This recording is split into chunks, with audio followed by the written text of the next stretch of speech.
Greetings to all and welcome to Prof. Neil once again. It's a pleasure to have you here. And it's such a nice feeling to know that the Tokyo Olympics are on. And amid the pandemic and the depression that happened all over the world, at least something good is happening. Despite the empty stands, no spectators, yet sporting activity always brings to a little bit of joy, delight for everybody across the globe, no matter who wins. And the Olympics are the finest stage ever, held every 4 years, as we all know. Now, Olympics always brings to memory that wonderful athlete Jesse Owens, who won 4 gold medals in 1936 in Germany. But more than Jesse Owens winning 4 gold medals, it's how he won the fourth medal to make history. And that's a beautiful story about when humanity prevailed over sporting rivalry and racism. Remember, 1936 was Hitler was the dictator of unified Germany, and 3 years before the World War One, he was preparing for World War One. And the 36 games were the perfect event for him to showcase his concept of the Aryan supremacy. The Aryans being tall, blonde, blue-eyed in his vision, and he thought they were supreme who would rule over the world. So there was Jesse Owens from America, black, the antithesis to the Aryan supremacy. But at 22, he had won many world records. He came to Berlin for his first Olympic Games. Nervous, subjected to racial abuse, of course. But then he was used to that in America. But that didn't bother him. On the first day, on the 3 days that he participated, he won the 100, 200, and the 100 into 400 meters relay and the gold effortlessly. Comparatively easy, won 3 golds within the 3 days. On the third day itself was a long jump. The German long jumper, Luz Long, was tipped to win the gold. He was a good jumper. Now, just had won already 3 gold medals. He knew he would be the second athlete and the second one to make a debut, 4 gold medals in one Olympics.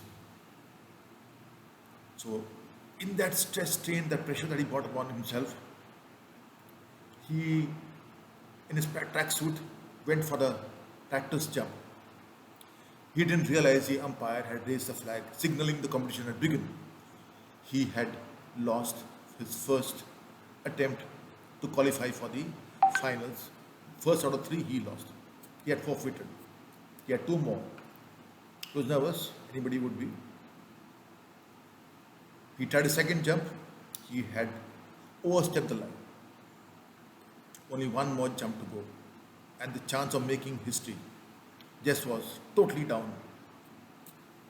As he was about to go for his third jump, the German long jumper, Luz Long, walked across to him and advised him to jump 1 feet before the touch line, the jump line. Just did that, jumped 25 feet and qualified for the finals. He won the gold. He won his 4th gold. But then he would not have won it but for humanity triumphing over racism and sporting rivalry. Luz Long won the silver. He could have easily won the gold. But he didn't advise Jess because he wanted to be remembered for this. He did it because he thought that was the right thing to do. And as Jess won the 4th medal, Luz Long and he walked hand in hand across the stadium, around the stadium, under Hitler's nose. And Jess and Long, they posed for photographs after that.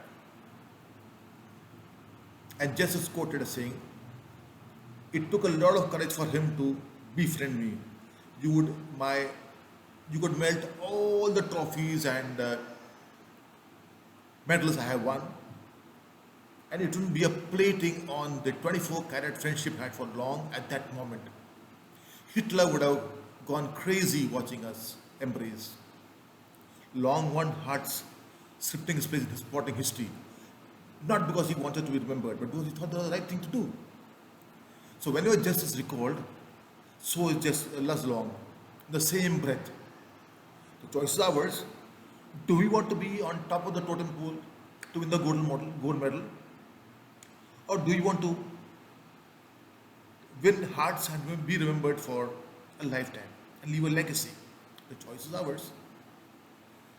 In his last letter, Long wrote to Jess and asked him to contact his son Carl after the war and tell him about his father and what times were like when we were not separated by war.